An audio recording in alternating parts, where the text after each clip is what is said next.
Last Saturday, March 25th, I spoke at Ramona Teed in Ramona, California on the antidote.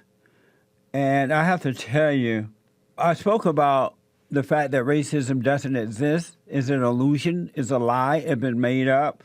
We had a hoop nanny of a time down there. There are no words to express how much fun we had. And I want to thank the Ramona Teed for having us there. And afterward, we had lunch. We went to this cafe right next door and had lunch. I had a salad, salmon salad. It made you want to holler. Throw up both your hands. Thank you, folks down there. It was really, really great. What I want to do is talk about President Trump for a minute, because I think that he is setting an example for us as to how we should be fighting this battle. If they can intimidate you, they can control you. But if they can't intimidate you by calling you names and threatening you and doing all that madness, they have nothing to go on. And Donald Trump is setting an example. For the last 50 or 60 years or so, the Christians, men and women, have given into intimidation. You've been afraid of being called racist. You've been afraid of being called hating women or hating the blacks or whatever they say. And whenever you give in to evil, you will lose. And I know this because at one time I had fear, I had doubt, I had worry. I didn't know what to do in life. I didn't know how to stand up. And so I finally asked God to let me see what was wrong. And he allowed me to see that I had this anger that started in my home first because my father wasn't there. But inside of my soul, I had a yearning for my father. Deep down in my soul, it was like something was missing. Even though I had good grandparents, I had a decent great stepfather, but I still wanted my father. And I had this anger toward my mother because she resented my father. She tried to keep me away from him.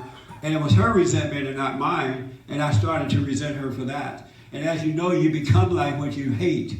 Whomever you resent, you become like them and they control you. Because you have this fear where you can't stand up to them. I asked God to let me see, and he allowed me to see.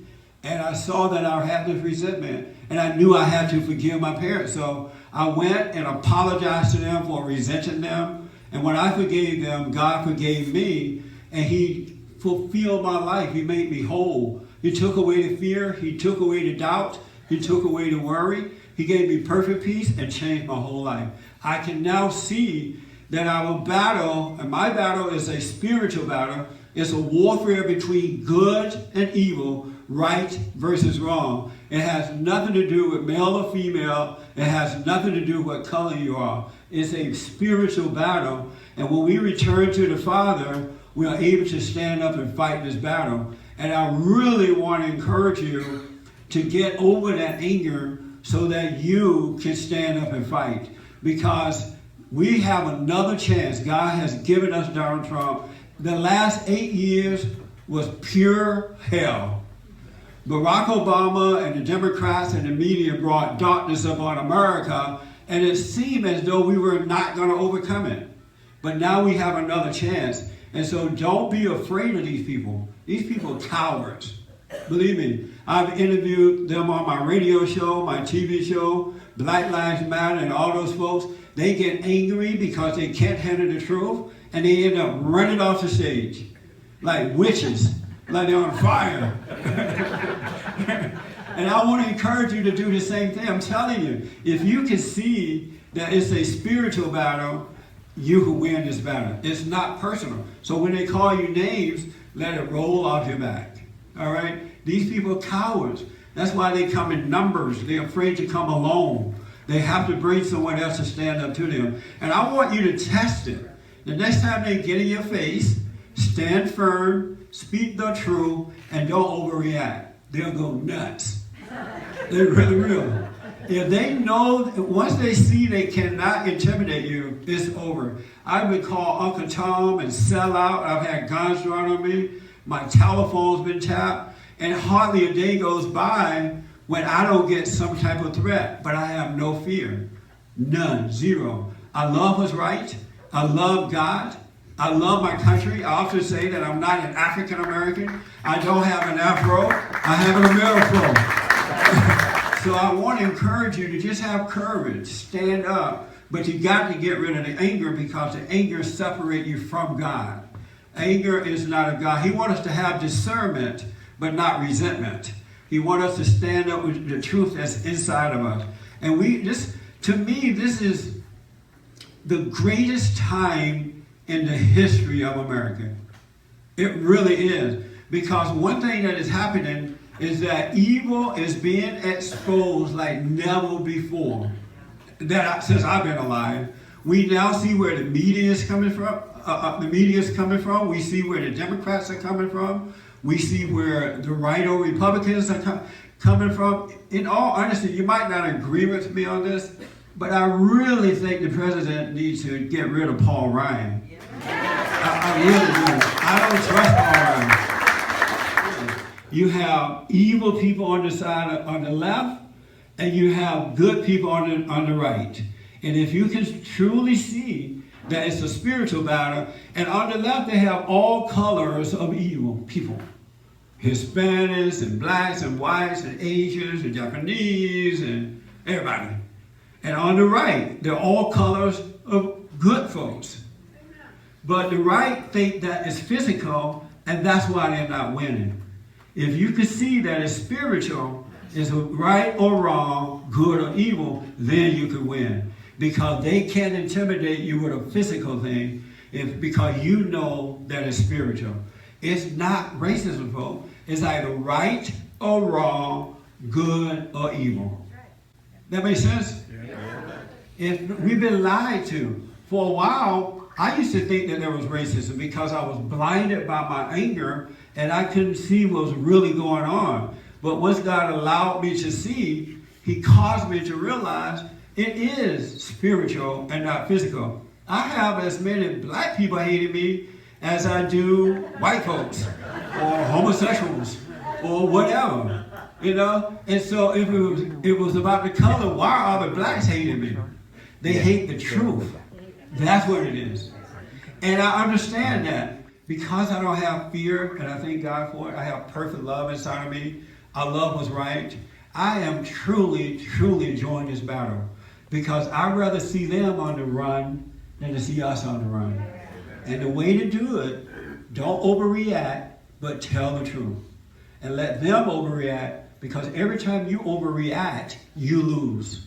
You give the power. Stand firm and tell the truth. And we can continue to help this administration, help President Trump make America great again. And so the best way to do this is in your environment. When you run into blacks and Hispanics and others, and you get into these conversations, just tell the truth. Tell it to one, and they'll tell it to someone else. We can't rely on the churches anymore. It starts with us. And in our own environment, because sometimes we tend to think we need a TV show or a radio show or something like that, right? No. But you already have an audience in your environment. And just tell the truth, and God will do the rest. Don't try to force anyone to change, but you put the truth out there, leave it alone, and He will do the rest. So just be honest with folks wherever you are. That it's done for the churches for now, especially the black churches. First of all, I'd like to thank you for coming. Yes. And I believe in you, and I'm on your side. Thank you. And then you talked about how we need to get the younger people here, and we need youth. Yes. And then you told us how you spoke to a group of young people, and the first thing that you did was throw bombs at them. Yes. Why did you think that that was going to work? Well, I didn't think of it at the time as being a bomb. It was the truth. And they had wanted me to speak the difference between Obama administration and President Trump's administration. But before I could get to President Trump, it was over. Because the other guy had gone in and talked about the difference between the Democrats and the Republicans. In my eyes, you still squandered an opportunity that you could have started with something else to catch there. I mean, you're a wonderful storyteller, and Right. It seems to me that and we all laughed and thought it was funny. Right. But still think it was wrong. And why? Because I think you could have lure them in like you lure us in, even though you were, supposed to talk about Obama. I just think you could have used a different approach. And that's what we all have to do. We have to think about different approaches. I mean... No, don't do that. Well, no, truth is truth. They don't think about different approach to come upon you with. We have to be of truth. Yes, you can be of truth. So if you're of truth, it's not up to you to think about an approach. You just speak the truth without resentment. I disagree with you because you lost all of those children. No, we didn't. We have heard from some of those kids who would like to hear more about it. They had never heard that before. But So there might have been those a that lot needed more. to hear, I just think that... this is such an interesting point. Say that about a lot more. There's always more fish in the sea to catch, and I just think that if we don't change, and I know I'm not talking about changing the truth or not Right, speaking the truth. I understand that. But there, are nets that we can cast that will bring more people to us. I just, I understand what you said. I totally understand, but I want you to know, don't think about getting a crowd. You want those who can hear the truth and receive it. I understand because that. you're never going to get majority of people. I don't want the majority of people, but I want, even though you did well, I just think it was wrong to start that way. That's the way I feel. Well, I appreciate that. I totally appreciate it. But no, it was good. But I understand. But it was If good. we all did that, we would never get anybody. That's not true. We get them.